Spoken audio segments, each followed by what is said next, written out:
Con el gusto de saludarles, este es su programa Reflexiones con un servidor, Andrés Mares, transmitiendo a través de nuestra señal de RTQ Conectados Contigo y también a través de nuestro canal de YouTube, Andrés Mares, en la lista de distribución Reflexiones. Y bueno, hoy vamos a hablar sobre el orgullo, que como mencionábamos en la sesión anterior, es el estado en el que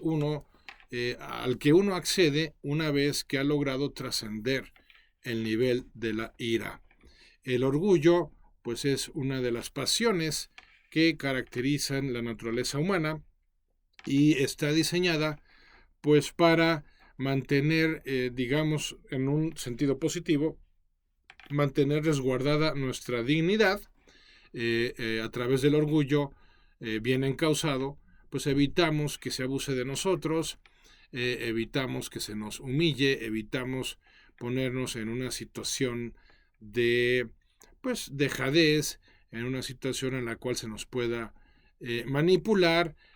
o inclusive hasta se nos pueda chantajear. Pero como suele suceder con todo lo pasional en el ser humano, la realidad es que no solemos, en el caso del orgullo, servirnos de él para situaciones o para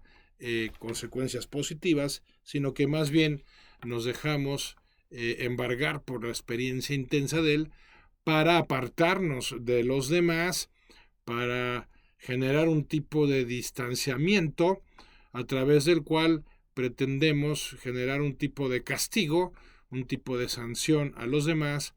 cuando nos hemos visto afectados en el orgullo que no en la dignidad, porque luego ese, como lo vamos a considerar, pues es un error también muy común el que todo aquello que no coincida o concuerde con nuestros planteamientos, con nuestras posturas, con nuestras definiciones, entonces lo consideramos como un atentado a nuestra dignidad, cuando en realidad se trata de mero orgullo, ¿sí? Y si bien, como lo mencionamos ya, el orgullo está destinado a la protección de la dignidad, no hay que confundirla con ella, porque esa confusión pues, suele generar muchos malentendidos y desgastes en nuestras relaciones. Entonces, el tema del orgullo no es un tema que tomemos a la ligera, porque suele ser un gran corrosivo de nuestras relaciones, además de que pues, el orgullo es la vía más rápida para culminar en la soberbia, y ya cuando se llega a niveles de soberbia, entonces ahí sí ya estamos hablando de un gran deterioro en la experiencia de vida, porque por un lado nos volvemos cada vez más intransigentes, lo cual nos da poco margen de maniobra para equivocarnos o para reconocerlo y corregirlo, y por otro lado, pues incrementa nuestro nivel de prepotencia cuando llegamos a ser soberbios. Y cuando llegamos a la prepotencia, bueno, pues eso ni duda cabe de que afecta seriamente o puede hacerlo a nuestras relaciones, y por eso no es raro que la persona orgullosa pues termine quedándose sola y además irónicamente desvalida. ¿Por qué? Porque es una persona que además va a tender a negarse a la ayuda de los demás, va a tender a negarse a la corrección de los demás, va a tender a negarse a todo lo que pueda asociarse o relacionarse con un proceso de cambio, porque no está dispuesta a admitir que se puede equivocar, porque considera humillante reconocer un error, y como no lo reconoce, pues ya podemos adivinar, pues tampoco, mucho menos, lo va a corregir. ¿Y qué pasa cuando no se corrige un error a lo largo de nuestras vidas? Pues que tiende a empeorar la experiencia de la vida, porque el error no corregido pues termina conduciendo a errores de mayor magnitud, de mayor dimensión. Y entonces ahí sí la situación puede volverse crítica, puede convertirse en algo verdaderamente amenazante para uno mismo y por supuesto una vez más para nuestras relaciones. De ahí la importancia de que reflexionemos sobre el orgullo, orgullosamente es como hemos intitulado esta reflexión, para que nos pongamos a considerar en su esencia, en sus efectos, y por lo tanto nos pongamos a considerar cómo trascenderlo para que no nos estanquemos en este nivel, que si bien implica ventajas con respecto a los previos que hemos considerado, sobre los cuales hemos basado nuestras reflexiones anteriores, la realidad es que tampoco es que se trate de un estado en el que convenga quedarnos de manera permanente. El orgullo sí puede, junto o como lo vimos en la ira, aunque de una manera mucho más efectiva, el orgullo nos puede sacar adelante cuando decimos basta a nuestra propia mediocridad, a nuestro propio conformismo, o simplemente cuando nos ponemos en un estado que no necesariamente es negativo, en el cual queremos demostrarle a los demás de lo que somos capaces por un tema de orgullo, porque tenemos derecho a la superación personal, también obligación, y por lo tanto el orgullo puede ser un buen recurso para, apoyándonos en él de manera temporal, pues sacudirnos interiormente y superar pues la desidia, el conformismo, la mediocridad que pudieran estar caracterizando ya nuestra manera de vivir y nuestra manera de ser en la vida misma. Ahora, el orgullo hay que entenderlo, hay que conocerlo como una realidad que puede estar muy emparentada con el narcisismo, con más que una realidad, un rasgo que se emparenta con el narcisismo, con el egocentrismo y también con la soberbia, como ya lo mencionamos, y por eso hemos de ser muy cuidadosos de que no se exprese o de que no se genere en demasía, porque puede llevarnos a posturas verdaderamente insoportables para los demás e inclusive para uno mismo, porque ya todos conocemos casos de personas que no se aguantan ni a sí mismas ya de tanta petulancia, tanta impertinencia, tanta pues necedad en formas de ser que obviamente disgustan y desgastan. Por eso hay que entender que el orgullo ha de ser un recurso transitorio, un recurso temporal para sacar adelante algún aspecto de nuestras vidas que pudiera estarnos avergonzando, que pudiera estarnos incomodando o que pudiera estarnos resultando pues indigno de nuestra persona. Entonces el orgullo en ese sentido, pues como todas las demás pasiones y sentimientos, pues sí está previsto por la naturaleza para determinados contextos. Ya los mencionamos, son contextos en los cuales conviene que nos exijamos para salir adelante, para superarnos, para mejorarnos. Pero una vez logrado, ojo, el objetivo de haber salido adelante, de haber sacado adelante algo en nuestras vidas, inmediatamente hemos de despojarnos del orgullo. ¿Por qué? Porque si el orgullo nos acompaña más allá del logro de nuestros objetivos, de nuestras metas, entonces sí que va a distorsionar, va a desvirtuar toda la ganancia que se pudo haber logrado o asociado a ese logro, mejor dicho. Y entonces sí, pues termine siendo peor el remedio que el padecimiento. ¿Cuántos casos conocemos de personas que habiendo sido humilladas por algún tipo de realidad o por algún tipo de relación en sus vidas, se montan en el orgullo e inclusive en la ira misma, como ya lo comentamos en la reflexión anterior, para sacar adelante esa cuestión, finalmente lo logran y pues no hacen más que restregárselo a todo mundo o a aquellos que los humillaron para terminar convirtiéndose en una persona similar a las que lo humillaron, porque termina siendo un vehículo de desquite, de venganza, en el cual, bueno, me humillaste a mí, ahora yo te humillo a ti, ya que logré este aspecto, ya que me volví más fuerte físicamente, intelectualmente, emocionalmente o financieramente, y entonces voy contra ellos para subyugarlos y para humillarlos como lo hicieron conmigo. Pues qué triste desenlace, porque habrá implicado que al final ganaron ellos, aunque al final podamos vengarnos. ¿Por qué? Porque nos volvimos como ellos o peor que ellos. Entonces, esa es parte de la peligrosidad del orgullo como una pasión rectora en nuestras vidas. Por eso no hay que permitir que lo sea, porque puede convertirnos en personas verdaderamente nefastas. A ver, ciertamente todos en mayor o menor medida hemos experimentado situaciones humillantes, nos han hecho bullying, como se le llama ahora, nos han marginado, nos han menospreciado, sí, pero eso hemos de convertirlo en una base de cambio personal, de superación personal,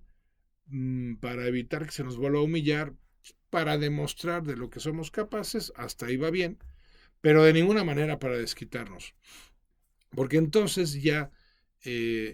habremos perdido algo que nunca hemos de permitir perder, que es la bondad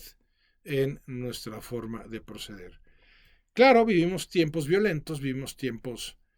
rudos, en donde la bondad se asocia a la fragilidad, se asocia como una vulnerabilidad y pues por eso hay personas que menosprecian la bondad porque lo consideran signo de debilidad. La realidad es otra. La realidad es que la bondad, junto con la verdad, junto con la belleza y la unidad, nos permite ser personas que ascienden en la escala de conciencia y por lo tanto nos volvemos personas más profundas gracias a la procuración de esa verdad, de esa bondad, de esa belleza y de esa unidad. Y al procurarlo, pues entonces nosotros perfeccionarnos en ello y de tal manera poderlo considerar como un proceso de crecimiento ascendente. Pero no es fácil plantearnos ser verdaderos o ser objetivos, plantearnos ser bondadosos, por nada más mencionar las dos primeras,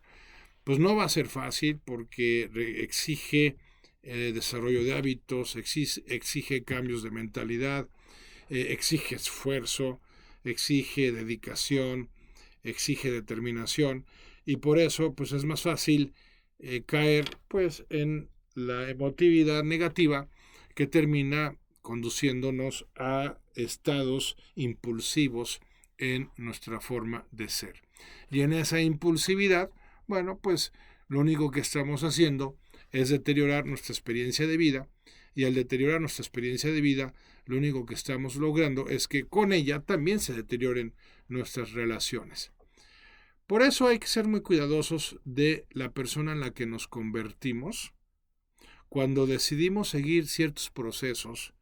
para lograr objetivos determinados en nuestras vidas. Y de tal manera que si esos procesos no nos están convirtiendo en una mejor versión de nosotros mismos, hay que desechar definitivamente esos procesos, aunque estén vinculados a resultados que sean valiosos, a resultados que sean positivos. ¿Por qué? Porque el fin no justifica los medios, como contrariamente lo plantea, o más bien nosotros lo planteamos contrariamente a como lo hace Maquiavelo, porque justamente los medios que ponemos para lograr determinado fin, pues son los que nos hacen mejores o peores personas. Por eso hay que tener mucho cuidado con el orgullo, porque el orgullo nos puede poner en el modo Maquiavelo, yo le llamo así, y en ese modo sentirnos con derecho a lograr de cualquier forma ciertos objetivos, ciertos resultados, y no puede ser, no ha de ser de cualquier forma, porque hay de formas a formas, y hay formas que nos enriquecen y hay formas que nos empobrecen. Por eso, mucho cuidado con la experiencia del orgullo, porque nos puede desviar del camino del crecimiento personal. Entonces, el orgullo, reiterémoslo, se trata de un estado temporal. un estado del que nos podemos servir para vencer la autocompasión, para edificar una estructura sólida interior, para volvernos más fuertes, para volvernos más decididos, para desarrollar mayor determinación. Sí, exacto, pero de manera temporal. Porque si el proceso para lograr cierto nivel de éxito afecta a otros o nos vuelve más soberbios a nosotros, aunque nos pudieran conducir al éxito que buscamos, o como nos los estamos planteando, no tiene sentido seguir por esa ruta, por ese proceso. En cambio, si el proceso genera una experiencia enriquecedora interiormente, porque nos hace más humildes, más agradecidos, más constantes, más comprensivos y hasta compasivos con los demás, bueno, perfecto. Entonces, el proceso, aunque durante un tiempo se esté apoyando en el orgullo, es un proceso válido, aunque, reitero, más adelante tengamos que prescindir del orgullo una vez que nos acerquemos y, por supuesto, una vez que logremos el éxito preestablecido. Porque si no, entonces el orgullo va a desvirtuar toda la experiencia, tanto del proceso como la experiencia del logro, y eso, pues, por supuesto que no es el objetivo y carecería absolutamente de sentido que nos lo planteemos en esos términos. Entonces, el orgullo es un sostén temporal, es un apoyo momentáneo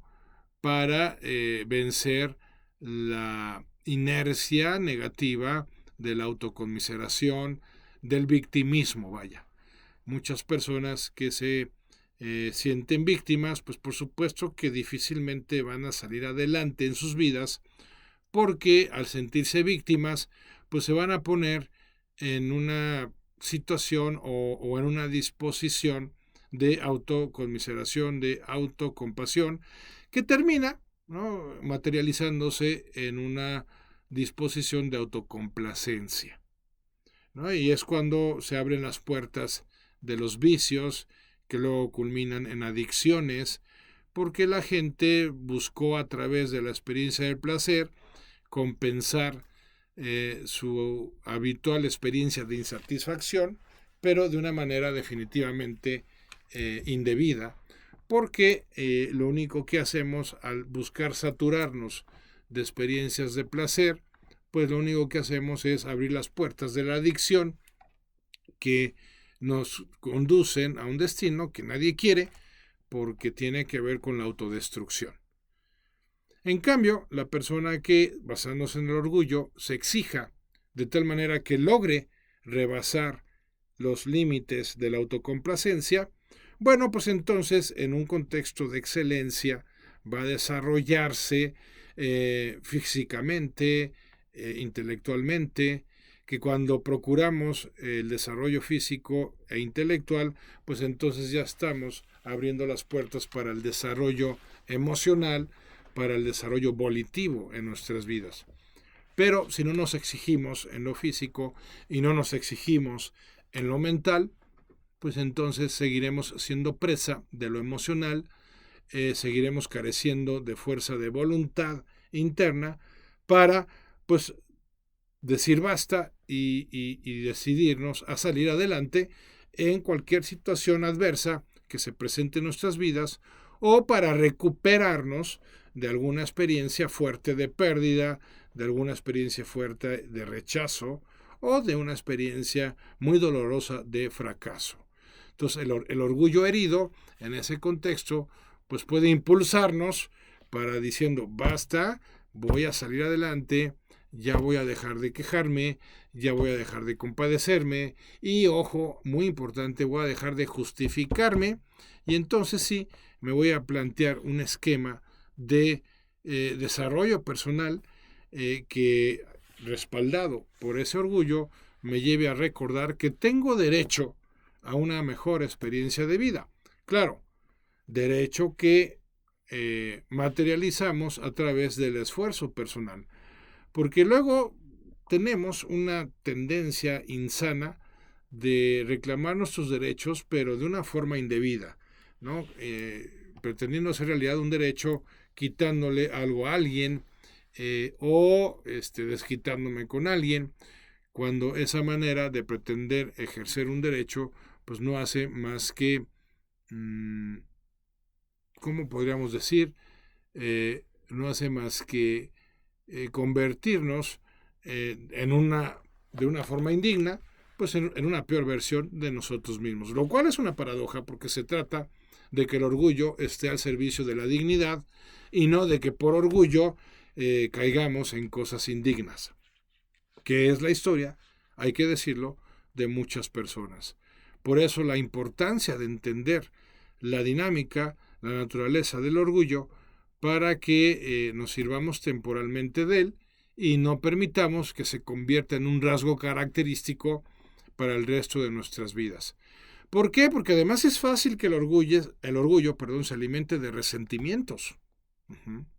Y los resentimientos a su vez se alimenten de orgullo. Entonces se da una retroalimentación entre ambos que puede ser tremenda y entonces nos envenenen el alma, no literalmente, pero sí en sentido figurado, y en ese envenenarnos el alma, pues lo único que busquemos, pues sea el desquite, la venganza, el poner en su lugar a los demás, entre comillas, ¿verdad? Ponerlos en su lugar, para solo encontrarnos en una experiencia que termina perpetuándose en la desdicha, en la insatisfacción y tal vez en algún momento dado en la culpa. Y como ya lo reflexionamos, pues el sentimiento de culpa es de los que corresponden a los niveles más bajos de conciencia, o si lo queremos ver así, a niveles altos de inconsciencia, que por lo tanto pues se asocian a grandes deterioros en nuestra experiencia de vida. Y la vida no se vive para deteriorarla, la vida se vive para incrementarla, para expandirla, para evolucionarla, para mejorarla en términos de convertirnos o en función de convertirnos en una cada vez mejor versión de nosotros mismos. Por eso hay que tener mucho cuidado con el tema de conformarnos con el nivel de conciencia en el que nos encontremos o de identificarnos con el nivel de emotividad que estemos teniendo de manera cotidiana y de manera habitual. ¿Por qué? Porque en el momento en el que nos identificamos con esa forma de sentir, en ese momento comenzamos a estancarnos. Cuando uno dice soy orgulloso, cuando uno dice soy iracundo, cuando uno dice soy temeroso, está llegando a niveles muy peligrosos de identificación con algo que no necesariamente nos constituye como personas, sino que más bien nos describe como tales, pero no de manera esencial,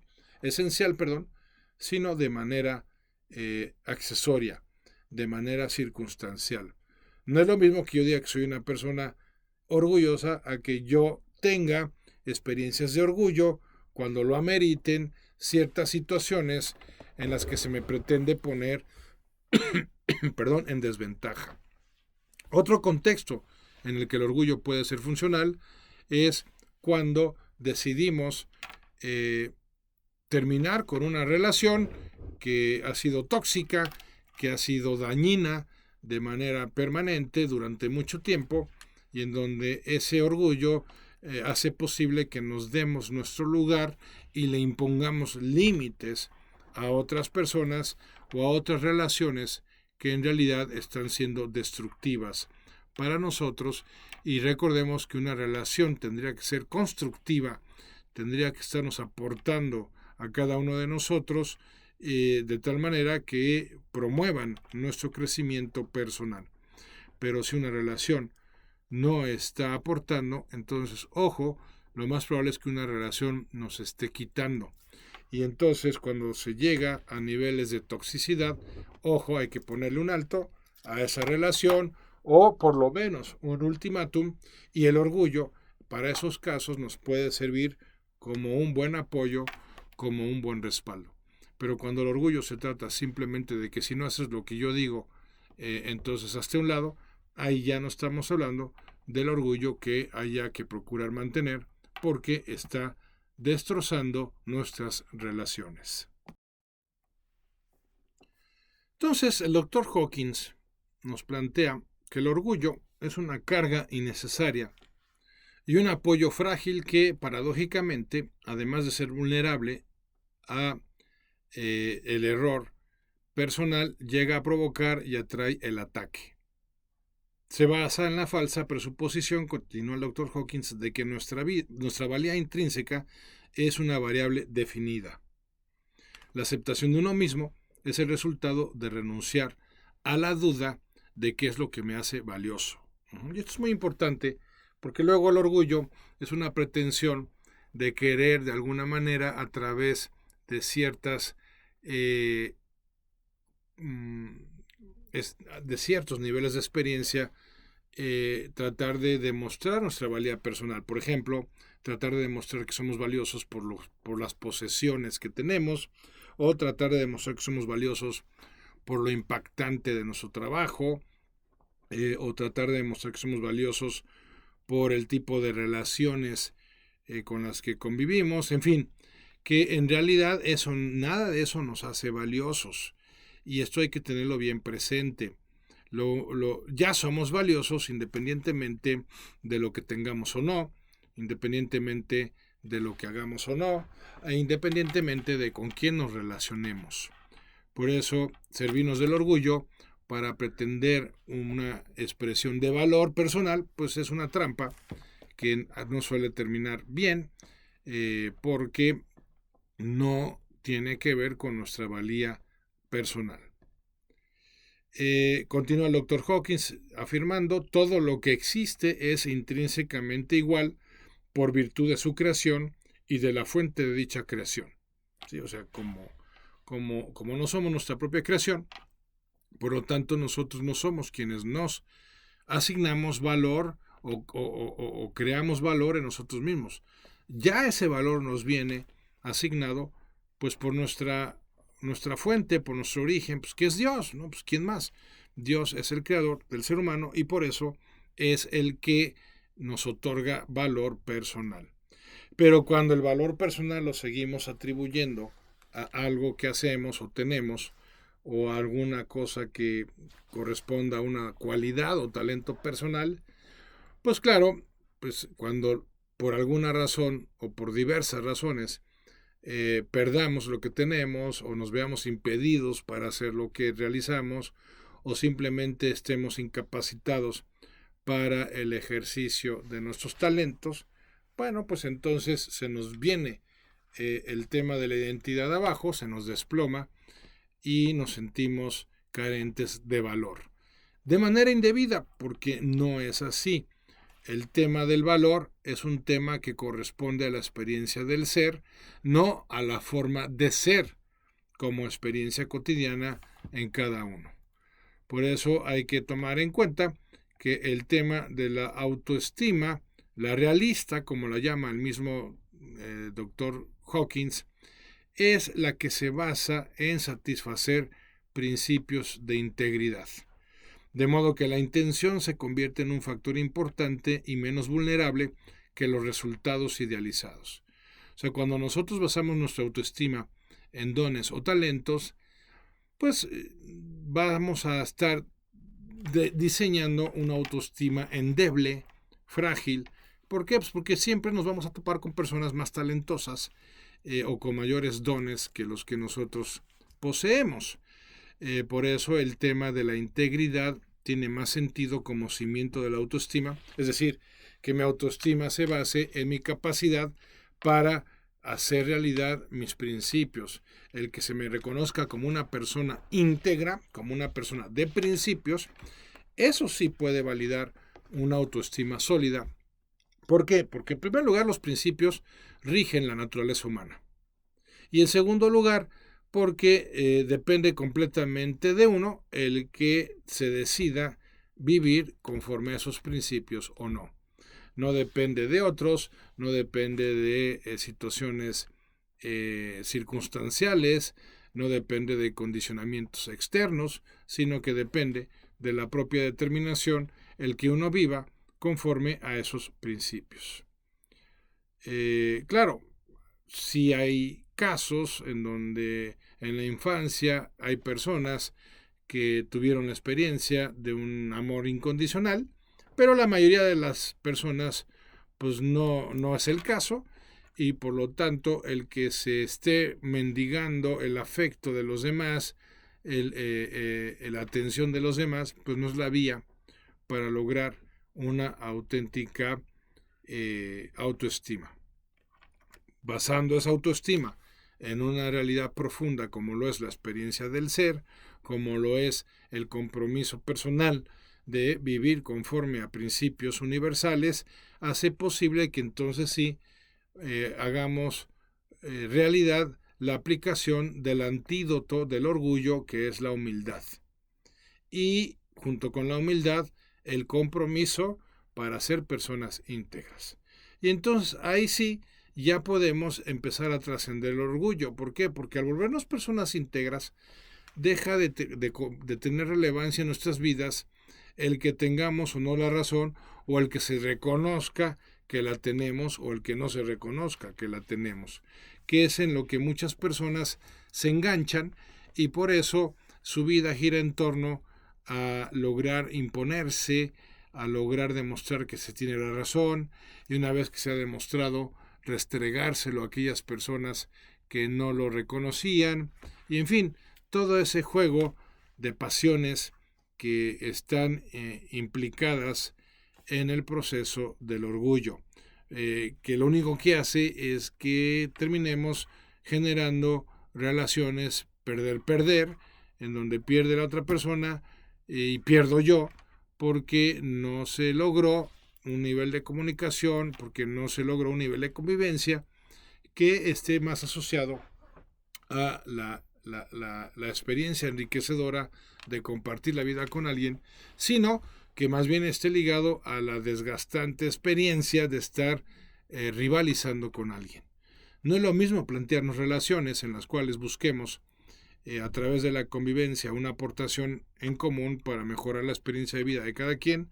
a estar desarrollando relaciones en las cuales la rivalidad es lo que está, sustentando la forma en que nos estamos relacionando con nosotros, a través de la competencia, a través de la comparación, que lo único que hace pues es alimentar la envidia, y la envidia pues obviamente no puede ser el alimento de ningún tipo de relación que nos planteemos como una relación que tenga sentido. Cuando vivimos con humildad, pues le atribuimos todos los méritos o todos los logros se los atribuimos a Dios, ¿no? Como lo dice el mismo Hawkins, todo el mérito por los logros se lo atribuimos a Dios como presencia interna de la divinidad en vez de al ego. Y así los logros generan gratitud y alegría en lugar de un orgullo que nos vulnera. Claro, cuando nosotros en una postura más humilde reconocemos que hemos logrado algo, sobre todo por la participación o la asistencia de Dios en nuestras vidas, bueno, pues entonces podemos sentirnos alegres, podemos sentirnos dichosos, agradecidos por supuesto, en vez de sentirnos simplemente orgullosos. Por ello, porque ya hemos planteado a lo largo del programa, pues cuáles son los peligros inertes al tema del orgullo cuando éste se vuelve un estado permanente de asumir y de afrontar los procesos y los logros subsecuentes. Continúa el Dr. Hawkins diciéndonos, el error subyacente del orgullo espiritual es la presunción del ego y su reclamación de soberanía como autor y agente de los logros y resultados de la acción. Su petición de reconocimiento es análoga a que la bombilla se atribuyese el mérito de dar la luz, cuando la fuente de su poder es la energía impersonal de la electricidad. Pues sí, efectivamente, así es. Nosotros no hemos de sentirnos orgullosos, sino más bien honrados de poder poner nuestros talentos a trabajar en beneficio de los demás y no solamente pretender trabajar los propios talentos, pues para podernos montar en un pedestal, subirnos a un pedestal en el que nos conformemos con la recepción de admiración y elogios y alabanzas de parte de otras personas. Esa es una caricatura del desarrollo personal, es un triste y pobre concepto de la realización personal, porque si bien hemos de agradecer el reconocimiento y admiración de otras personas, tampoco hemos de convertirlo en la razón de ser de nuestros logros personales. Nosotros procuramos avanzar, como ya lo hemos mencionado en diversas ocasiones, para convertirnos o aspirando a convertirnos en una mejor versión de nosotros mismos, no para buscar lucirnos a nosotros mismos frente a los demás, porque lo que nos interesa es la experiencia interna, no tanto el reconocimiento externo, o al menos debería de ser así. Deberíamos de darle más importancia a la experiencia interior de satisfacción profunda ante la realización de lo valioso en nuestras vidas, en vez de supeditarlo a la experiencia simplona, superficial del reconocimiento y de la admiración de los demás, que insisto, sí hay que agradecer, pero no hay que necesitar como tal, porque en realidad no son necesarios. Son muy agradables, pero no son necesarios. Dice David Hawkins que todo existe como consecuencia de un orden divino. Así, por virtud de la fuente de nuestra creación, todos somos hijos de Dios. Y estas no son palabras, ojo, de un sacerdote o de un pastor o de un monje, no. Estas son palabras de un psiquiatra norteamericano. Y esto todavía, digo, no por hacer menos a los monjes o sacerdotes o pastores, por supuesto que no, toda mi gratitud y admiración, pero resalta más que provenga de una persona cuya mentalidad se programó en términos científicos a pensar que las experiencias internas pues solo son resultado de interacciones bioquímicas en el cerebro humano y con repercusiones en el sistema nervioso central. A ver, no, el doctor Hawkins está hablando de una realidad mucho más profunda que la mera neurología o la mera bioquímica en nuestro cerebro, y por lo tanto pues hemos de prestarle especial atención justamente porque no es común ni mucho menos fácil que este tipo de planteamientos de corte espiritual pues provengan de una persona de formación científica. El orgullo reemplaza la realidad por la ilusión. Seguimos con el doctor Hawkins. La igualdad de todo lo que existe es consecuencia del propio don de la existencia. Y ojo, la existencia, vamos a recordarlo, es un don, es algo que se nos obsequió, no es algo a lo que tuviéramos derecho y mucho menos algo que se deba a una autocreación.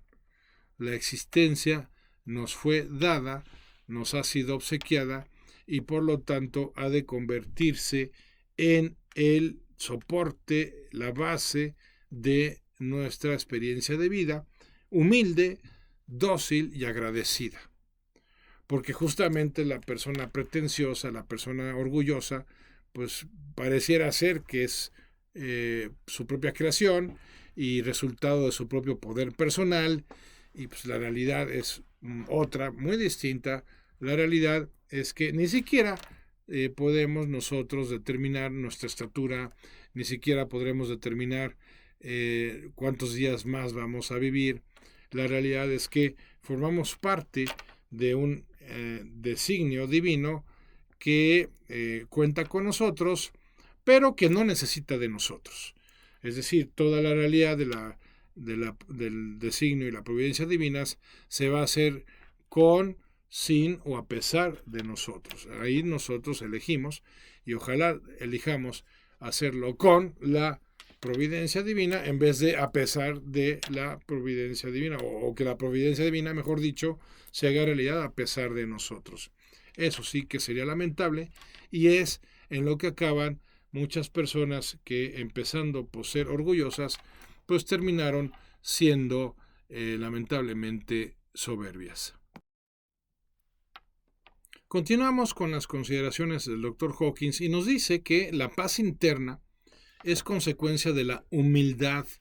y de la aceptación de nuestra propia herencia kármica con sus dones intrínsecos y sus limitaciones. Resulta muy útil saber que hasta nuestra propia existencia humana es consecuencia del asentimiento de la voluntad. Por eso es muy importante identificar cuando procedemos desde el ego y cuando procedemos desde el espíritu, porque son nuestras dos fuentes posibles de comportamiento, porque al final algo nos saca o nos pone en movimiento, inspirado en un planteamiento egocéntrico o inspirado en la realización de un valor, de una virtud personal.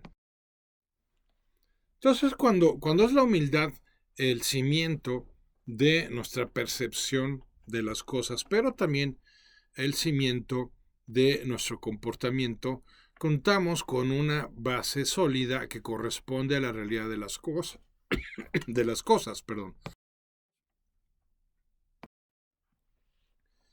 Y entonces el tema de la humildad se convierte en un auténtico objetivo,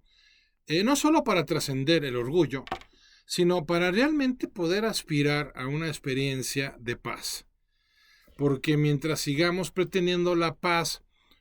como un resultado del salirnos con la nuestra siempre que sea posible, pues obviamente que nos vamos a estar frustrando con mucha regularidad, porque no siempre nos podremos salir con la nuestra. Es irreal, es ilusorio pensar que eso sea posible. La persona humilde no pretende eso. La persona humilde lo que pretende es hacer lo mejor posible siempre que sea posible, y cuando no sea posible, pues simplemente dejarlo pasar, ¿no? Es como que esa es la dinámica de la persona humilde que, como podremos deducir, pues constituye a su vez la esencia de su forma de ser alivianada, de su carga aligerada, que nos lleva a realmente poder aspirar a fluir con la vida en vez de simplemente seguirnos resistiendo a todo aquello que nos produce malestar y que además ni siquiera podemos cambiar por más que nos esforcemos. Retomamos el planteamiento del Dr. Hawkins, que nos dice: es notable que el orgullo sea intrínsecamente una declaración de carencia, y por lo tanto que esté constantemente necesitado y tratado de ser alimentado y sustentado para compensar sus insuficiencias que, claro, pues reconoce la persona humilde. También es notable que cuanto más se le alimenta, o sea, el orgullo, más voraz es su apetito, que acaba volviéndose insaciable. La frustración del orgullo conduce fácilmente a la furia. De ahí surge el sabio adagio que nos anima a ser cuidadosos con los orgullosos, porque pueden mostrarse rencorosos y vengativos. Los espiritualmente sabios rechazan la tentación de permitir que se infle su ego a base de adulación, títulos, éxito y poder mundanos, pompa, riqueza y otras tentaciones de la ilusión. Por último, el ego afronta la tentación paradójica y escondida de enorgullecerse de su propia humildad. A esto es a lo que se le llama ego espiritual, que puede dedicarse a exhibir su piedad o humildad. O sea, ¿cómo sabemos que hemos logrado la auténtica humildad? Cuando definitivamente no solo dejamos de requerir, sino que nos llega a incomodar el reconocimiento de los demás. Porque cuando uno se está volviendo más o menos popular con los demás, muy probablemente uno esté errando el camino, porque se está haciendo como los demás esperan que uno se haga, ¿no? Claro, cuando uno empieza a resultar incómodo a los demás porque está viviendo de acuerdo a criterios de excelencia, porque está asumiendo compromisos de integridad, pues por supuesto que eso es lo que podría estar determinando que vamos por un buen rumbo, porque cuando la mayoría está de acuerdo con cómo eres, significa que estás siendo manipulado por la mayoría. En cambio, cuando regimos nuestras vidas por criterios más profundos y de acuerdo a principios más definitorios de la naturaleza humana, bueno, pues es entonces cuando podemos afirmar que vamos por buen camino. Y para eso se requiere de la disposición de incorporar la humildad como una postura que nos defina, pero como una postura que defina nuestra manera de percibir y nuestra manera de proceder en nuestras vidas. Por eso vamos planteándonos un recuento de cuáles son los valores que suelen movernos, porque si descubrimos que los valores que nos suelen mover son superficiales y tienen que ver más o están más enfocados al reconocimiento y la admiración, pues no nos vendría mal cambiar nuestra escala y nuestro esquema de valores para mejor elegir aquellos que nos exijan ser mejores personas, que nos exijan ser más, pues no sé, tolerantes, más serviciales, más reflexivos, más profundos, en una palabra. Bueno, pues entonces sí, ya podemos empezar a considerarnos como personas humildes. Es un proceso, no porque ya decidamos ser humildes significa que nos dejará de molestar la actitud de otras personas o su ingratitud. Por supuesto que no, nos seguirán molestando, pero si nuestra decisión de respuesta se basa en lo que la humildad nos plantea como lo que tiene más sentido, bueno, pues entonces ya no importará tanto cómo nos hagan sentir los demás, sino el sentido de lo que hacemos, al margen de que le guste o le disguste a los demás. Y entonces sí, ya podemos afirmar que estamos trascendiendo la experiencia del orgullo y trascendiendo la experiencia del orgullo, pues ya disponernos a los niveles más profundos de conciencia, niveles que rebasan en la escala de la tabla del Dr. Hawkins, pues los niveles de 200 para arriba, niveles en los que por primera vez ya nos movemos más por la realidad del amor que por la realidad del temor, y niveles que Dios mediante pues empezaremos a reflexionar a partir de la siguiente sesión. Por de pronto esta ha culminado. Muchísimas gracias por acompañarnos, gracias por su interés, y recuerden que me pueden contactar en mi correo info@andresmares.com para enviarme sus sugerencias, sus comentarios, sus dudas, que con mucho gusto serán atendidos, o para obtener información sobre nuestros grupos de Telegram, el grupo de reflexiones por un lado y el grupo de Hazte cargo de tu estrés por el otro. Con mucho gusto les hacemos llegar esa información a través de info@andresmares.com. Y sí, yo soy Andrés Mares y este es tu tiempo y tu espacio para el cambio. Gracias y hasta la próxima.